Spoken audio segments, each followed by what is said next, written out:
Hello students, अगर आप हमारे इस चैनल आरबीएस फिजिक्स पर पहली बार आए हैं तो सब्सक्राइब करना ना भूलें, बेल आइकन दबाएं, ऑल करें, जिससे कि हमारे वीडियो के अपलोड होते ही इसके नोटिफिकेशंस आपको मिल जाएं।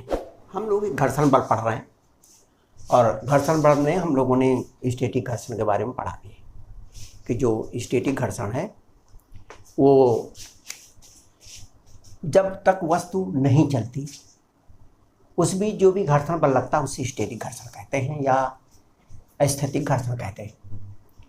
स्थैतिक घर्षण में हम लोगों ने देखा भी है कि स्थैतिक घर्षण का जो अधिकतम मान है जिसे कहते हैं सीमांत घर्षण, वो बराबर होता है एम.एस आर, या ये लंब प्रक्रिया है। हम लोगों ने इसके पहले कर लिया है। इसी प्रकार गतिक घर्षण है। गतिक घर्षण जब वस्तु गति कर रही होती है उस बीच जो घर्षण कार्य करता है वो गतिक घर्षण होता है। गतिक घर्षण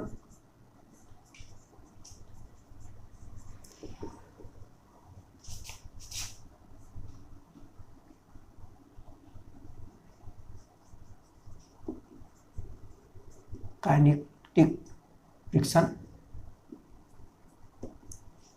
जब वस्तु चल रही होती है, मान लीजिए कोई सरफेस है, उसके ऊपर एक पिंड रखा और ये चल रहा है। जब चलने लगता है तो पीछे की ओर इसके गति की विपरीत दिशा में घर्षण काम करता है, उसे हम काइनेटिक घर्षण कहते हैं। जो घर्षण बल है स्थैतिक घर्षण में, तो इस घर्षण बल का मान बदलता रहता है, लगाए गए बल के ऊपर निर्भर करता है। सीमांत घर्षण तक वो बल आरोपित बल के बराबर रहता है, लेकिन गतिक घर्षण बल फिक्स रहता है। अब ये एफ के का मान स्थिर है, इसकी चाल चाहे जितनी बढ़ जाए लेकिन ये घर्षण बल इतना ही लगता रहेगा। यहाँ पर ये जो वस्तु है अगर ये बिना त्वरण के चल रही है, समान चाल से चल रही है, अगर इसका वेग स्थिर है, v स्थिर है, त्वरण नहीं है, इसका मतलब यह है कि इस पर जो आरोपित बल है और जो घर्षण बल है दोनों बराबर है, यानी ये इसका लगने वाला आरोपित बल है बराबर घर्षण बल एफ के। और अगर त्वरण हो रहा होगा तो फिर इन दोनों का अंतर घर्षण बल के बराबर होगा। यदि त्वरण है तो एफ माइनस एफ के बराबर एम इंटू ए, तब ये होगा। तभी इसमें अगर त्वरण पैदा हो रहा है इसका मतलब इस पर परिणामी बल कार्य कर रहा है और परिणामी बल बराबर इन दोनों के अंतर के होगा, क्योंकि ये दोनों विपरीत दिशाओं में कार्य कर रहे हैं। गतिक घर्षण में भी जो गतिक घर्षण होता है एफ के, ये बराबर होता है म्यू के गतिक घर्षण गुणांक इंटू लंब प्रतिक्रिया, या ये कह सकते हैं एफ के इक्वल टू म्यू के इंटू एम जी। यहाँ पर जो गतिक घर्षण है हम जानते हैं कि जब किसी भी वस्तु पर बल आरोपित करते हैं, ये आरोपित बल है एफ, आरोपित बल जो बल लगाया किसी वस्तु को चलाने के लिए, जैसे जैसे आरोपित बल का मान बढ़ता जाता है स्थैतिक घर्षण बल भी उसी के बराबर होता जाता है, क्योंकि स्थैतिक घर्षण स्वसमायोज्य बल है, ये उसी के बराबर होता जाता है। ये तब तक होता है जब तक कि हम सीमांत घर्षण तक नहीं पहुंच जाते। यहाँ पर एक घर्षण है, एक घर्षण बल है और ये आरोपित बल है। घर्षण बल और आरोपित बल बराबर रहते हैं, लेकिन यहाँ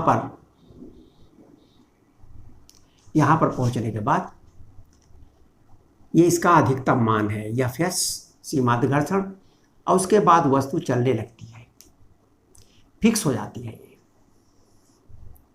तो ये यहाँ ये गतिक घर्षण है, यहाँ पर एक गतिक घर्षण है, गतिक घर्षण बल फिक्स है, यानी ये एफ के है, इससे ये कम है।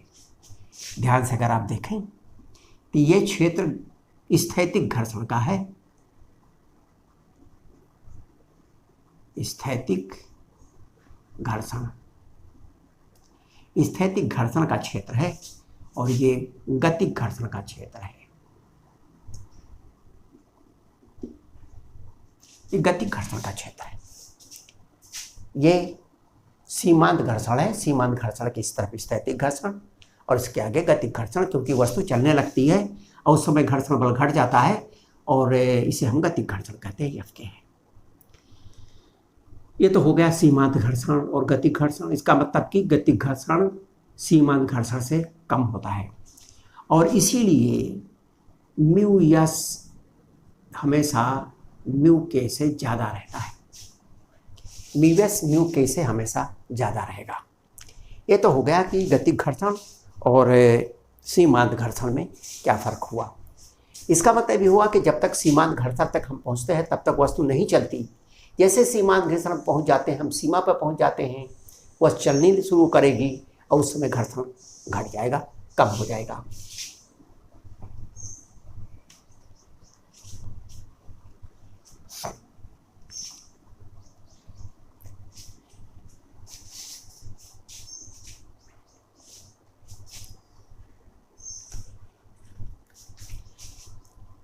इसी तरह से हम लोगों ने लोटनिक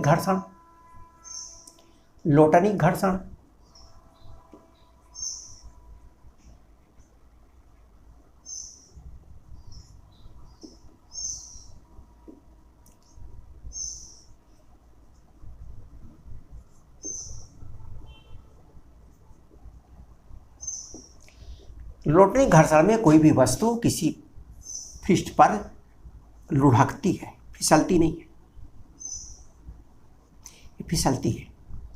जब ये फिसलती है, ये सरकती नहीं है, इसका मतलब यहाँ पर घर्षण बल कार्य नहीं करता।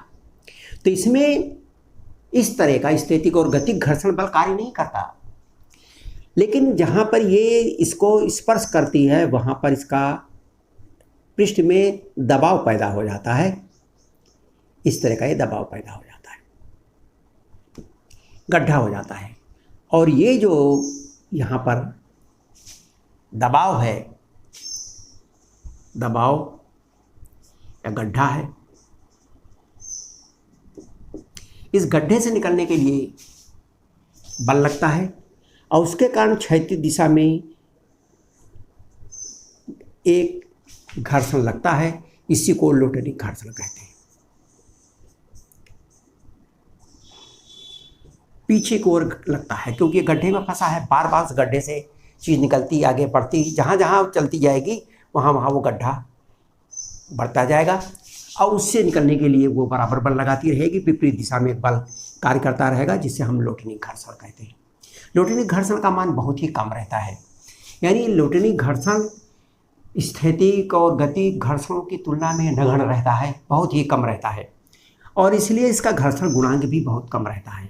हम ये कह सकते हैं कि जो म्यू एस है ग्रेटर देन म्यू के है, लेकिन ये इससे बहुत अधिक रहता है म्यू आर से। जहाँ पे रोलिंग घर्षण है म्यू आर, तो ये हो गया रोलिंग घर्षण।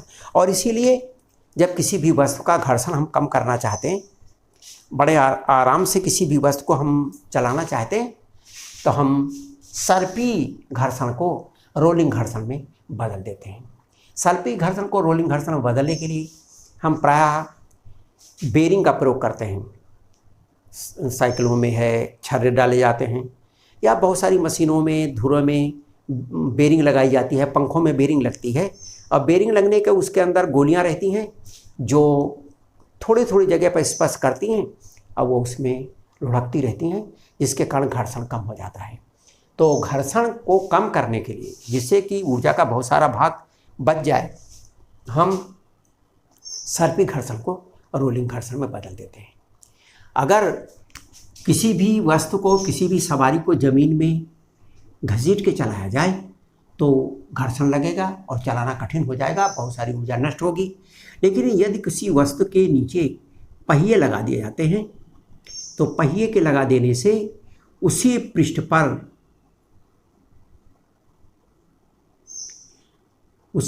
पर वो वस्तु चलने लगती है।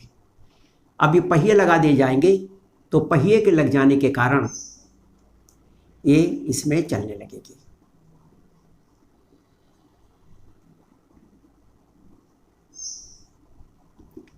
तो पहिए के कारण से ये अब इसका घर्षण कम हो गया, रोलिंग घर्षण बदल गया।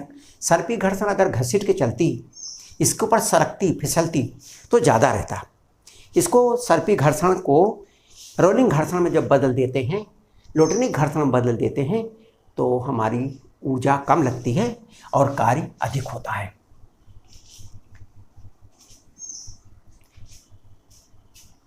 जो भी घर्षण है, घर्षण हमारे लिए, हमारा घर्षण में एक तो होता है जिसे कहते हैं घर्षण कोण। घर्षण कोण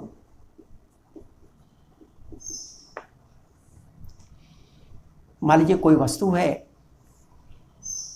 ये किसी दूसरे सरफेस पर रखी है, ये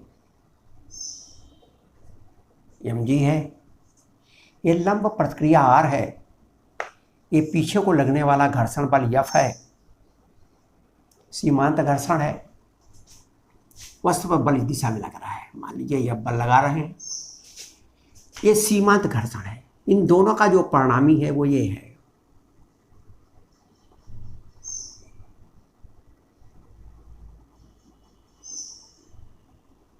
ये उसका परिणामी है, मान लीजिए अल्फा है। तो जो लंब प्रतिक्रिया और घर्षण, सीमांत घर्षण का परिणामी लंब प्रतिक्रिया के साथ जो कोण बनाता है उसे घर्षण कोण कहते हैं। सीमांत घर्षण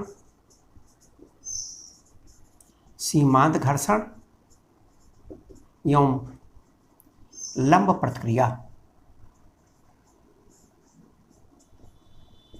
का परिणामी, इसका परिणामी ये P है, परिणामी लंब प्रतिक्रिया के साथ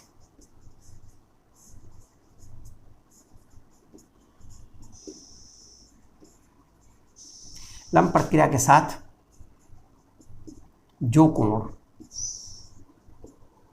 बनाता है उसे घर्षण कोण कहते हैं।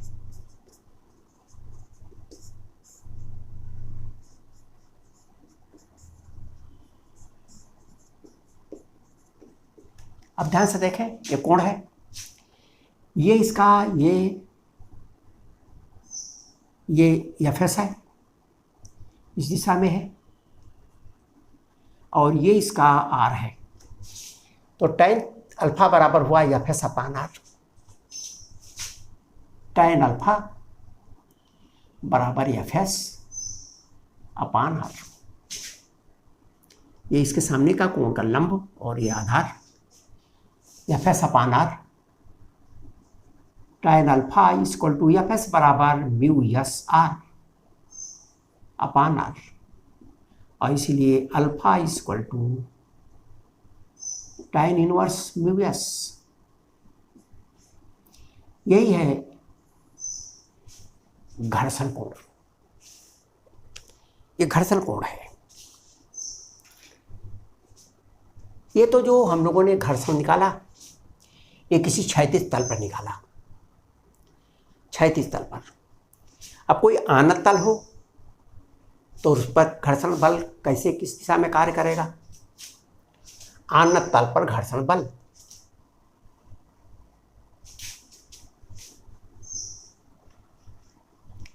आनत तल पर घर्षण बल।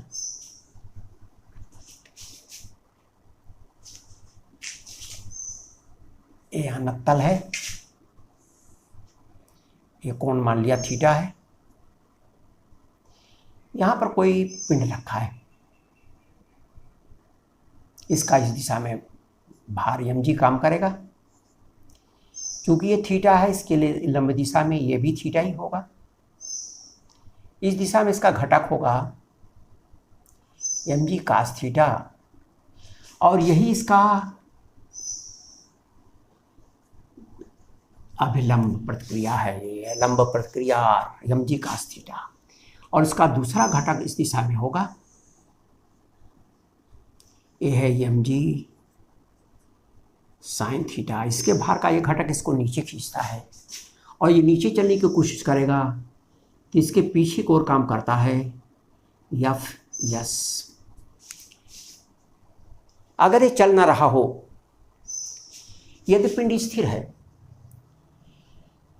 और सीमांत स्थिति में है, सीमांत स्थिति में होगा तो आरोपित बल और घर्षण बल बराबर होगा।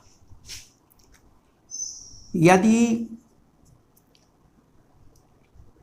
गुटका स्थिर है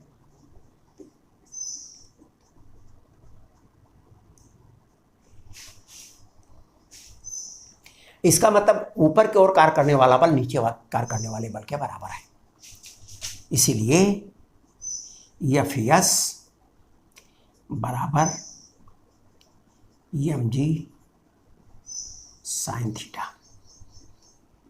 F(s) बराबर mg sin थीटा और R इक्वल टू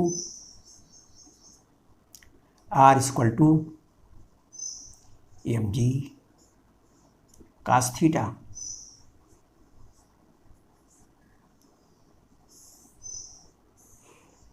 अगर ये स्थिर है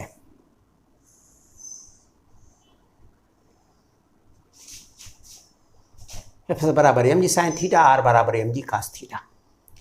अब मान लीजिए हम थीटा कोण को बढ़ाते गए, यदि थीटा कोण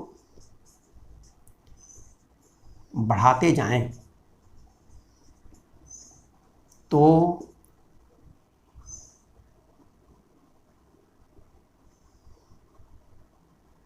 किसी कोण थीटा इक्वल टू फाई पर, मान लीजिए कोई कोण फाई प्राप्त हो गया, पिंड नीचे की ओर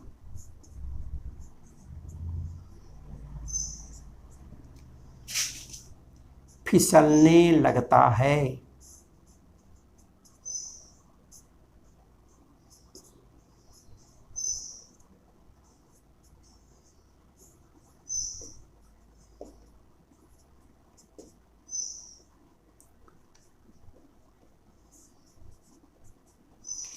इसको इस प्रकार हम बढ़ाते गए कि ये पिंड बिल्कुल फिसलने की स्थिति में आ गया,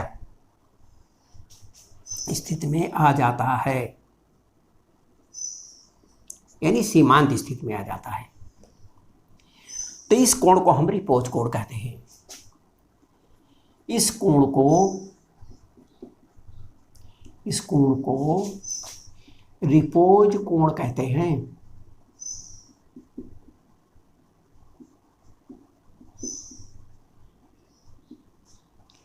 इस कोण को रिपोज कोण कहते हैं।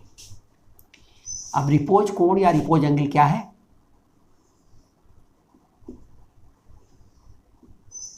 रिपोज कोण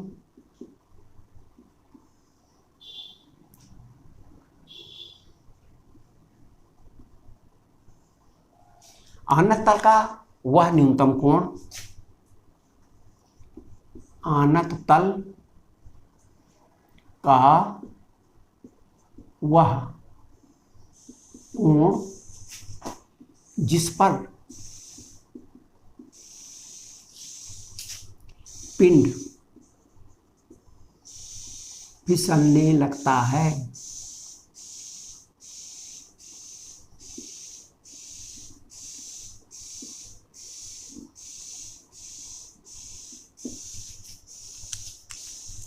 जिस पर पिंड फिसलने लगता है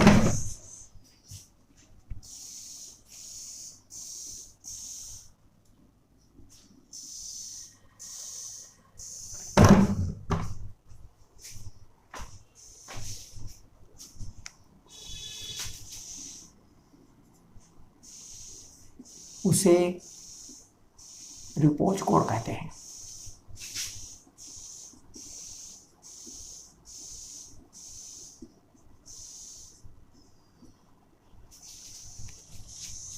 इसका मतलब थीटा इक्वल टू फाई अगर हो गया और फिसलने लगता है तो उस समय ये दोनों बराबर हो जाएंगे, यानी एफ एस बराबर एम जी साइन फाई और आर बराबर एम जी कास फाई।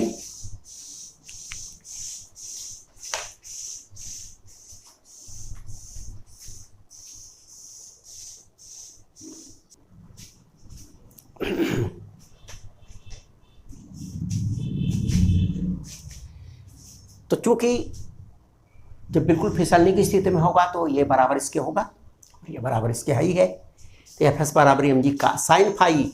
अब थीटा इक्वल टू मान लिया फाई हो गया, रिपोज कोण फाई है,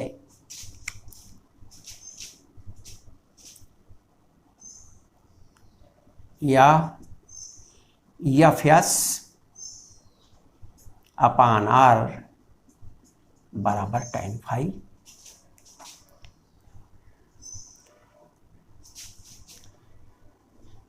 या mu S R upon are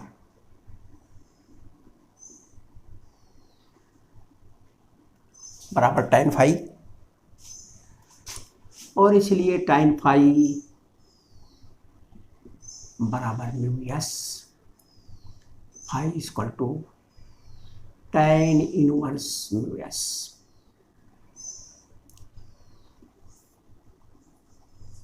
जहां फाई रिपोज कोण है।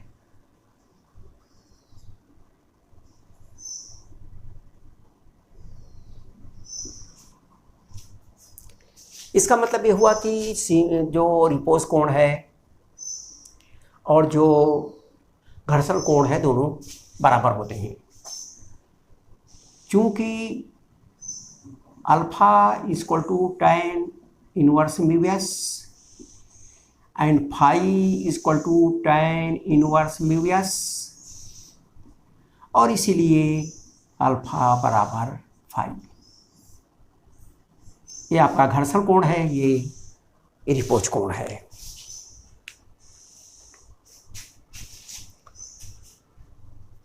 ये तो हो गया आनत तल पर घर्षण बल। ये है आनत तल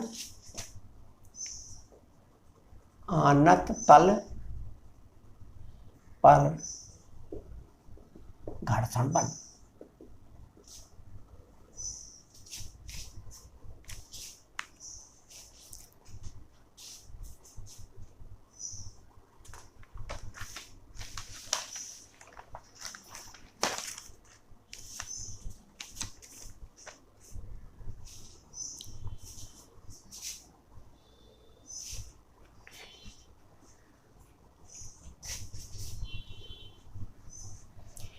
अब इससे संबंधित एक न्यूमेरिकल है, उदाहरण है जिसमें इन सारी चीज़ों को स्पष्ट किया है। मान लीजिए ये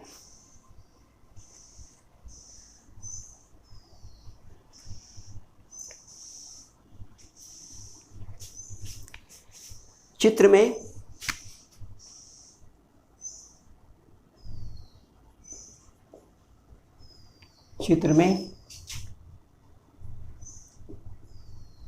पिंड 2 किलोग्राम का है, 2 किलोग्राम पर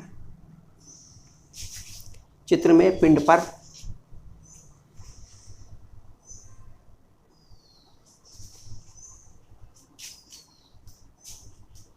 दो किलोग्राम पर 10 न्यूटन का बल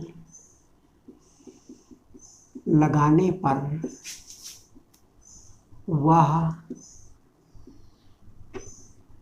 चलने की स्थिति में होता है।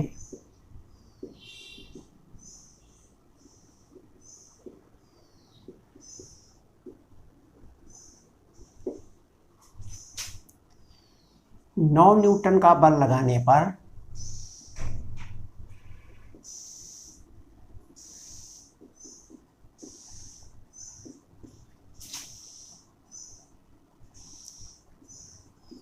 बिना त्वरण यानी स्थिर वेग से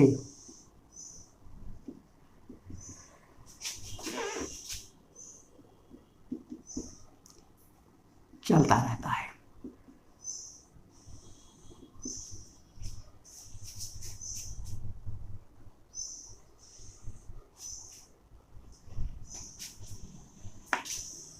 स्थैतिक और घातीय गुणांक निकालो। स्थैतिक एवं गतिक घर्षण गुणांक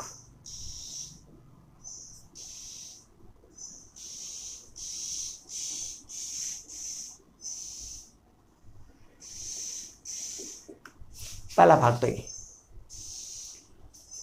तो पहला इसका हिस्सा है स्थैतिक एवं घर्षण गुणांक निकालो। दूसरा है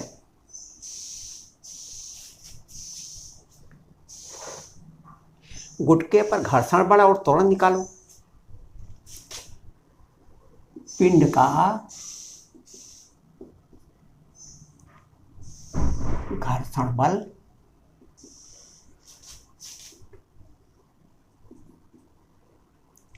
एवं त्वरण ज्ञात करो। यदि बल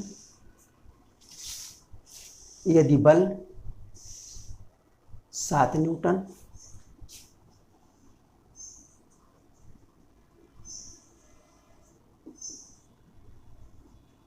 लगाया जाए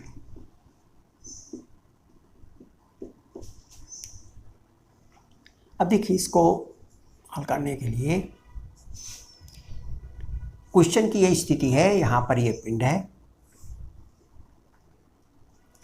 घर्षण बल पीछे को काम करेगा, Fs बल इस पर आरोपित किया जा रहा है, इसका 2 किलोग्राम भार है mg और ये प्रतिक्रिया बल है r। 10 न्यूटन का बल लगाने पर चलने की स्थिति में है। जब यहाँ पर हम F बराबर 10 न्यूटन लगाते हैं तो लगभग वो चलने लगता है। इसका मतलब ये बल इसके सीमांत बल के बराबर है।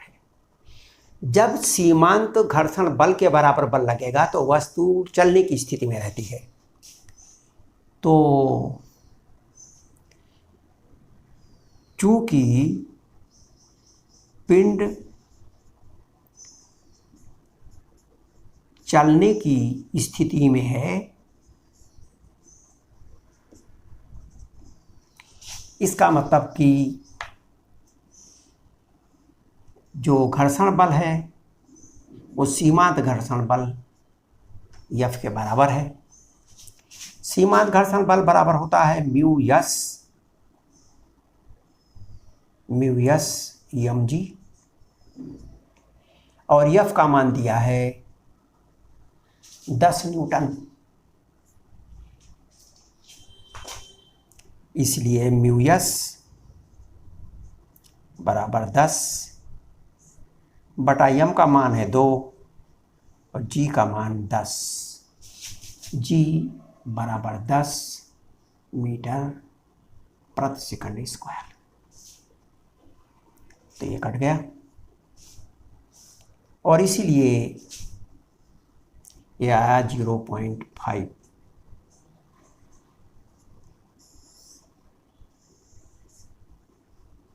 म्यू एस बराबर 0.5। तो स्थैतिक घर्षण निकल आया। अब गतिक घर्षण निकालना है। वस्तु चलती कितने पर है? इतने पर तो चलने की स्थिति में है, लेकिन चलने लगता है तो घर्षण बल कम हो जाता है। वो है 9 न्यूटन का बल लगाने पर बिना त्वरण चलता है। बिना त्वरण चलने का मतलब है कि उस पर आरोपित बल और घर्षण बल दोनों बराबर हैं। चूंकि 9 न्यूटन पर बिना त्वरण चलता है।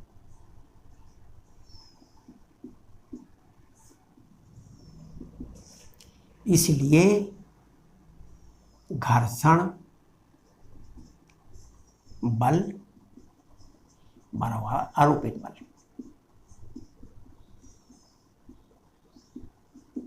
दोनों बल बराबर है। जब दोनों बल बराबर होंगे तो ये बिना त्वरण के चलेगी वस्तु। घर्षण बल बराबर एफ के, गतिक घर्षण चल रही है वस्तु इसलिए गतिक घर्षण है। गतिक घर्षण बल बराबर आरोपित बल बराबर 9। ये बराबर होता है गतिक घर्षण गुणांक इंटू एम जी। आर बराबर M G is equal to 9 और इसलिए म्यू के, और इसलिए म्यू के गतिक घर्षण गुणांक बराबर 9/2 इंटू 10 0.45। तो दो चीज़ें तो इसमें हमको एक ज्ञात हो गई। एक चीज़ ये ज्ञात हो गई कि ये वस्तु जब नहीं चलती, चलने की स्थिति में है तब 10 न्यूटन बल लगाना पड़ रहा है, वो सीमांत घर्षण है, इसलिए स्थैतिक घर्षण गुणांक आ जाएगा। और जब चलने लगेगी तो घर्षण बल घट जाता है, उस समय केवल 9 न्यूटन बल लगाना पड़ता है। तो चूंकि त्वरण नहीं पैदा हो रहा है, इसका मतलब लगाया गया बल और घर्षण बल बराबर है दोनों, तभी बिना त्वरण के चल रही वस्तु। अब इसके बाद है दूसरा, ये तो इसका पहला वाला भाग है, इसके पहला भाग है। अब फिर इसका दूसरा भाग है।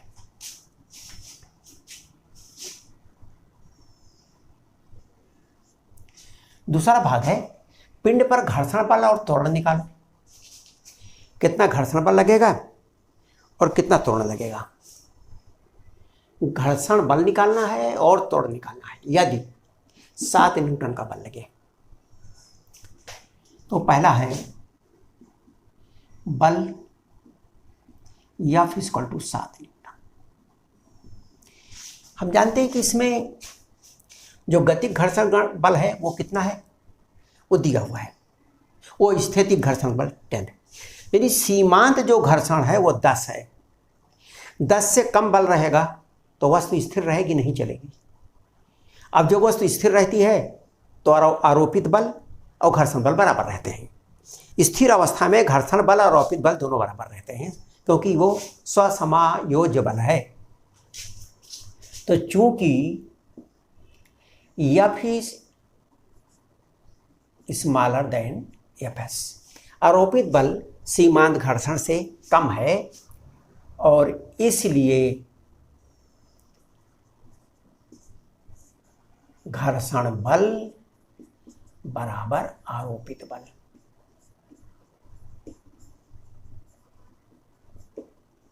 बराबर 7 न्यूटन। तो घर्षण बल है 7 न्यूटन।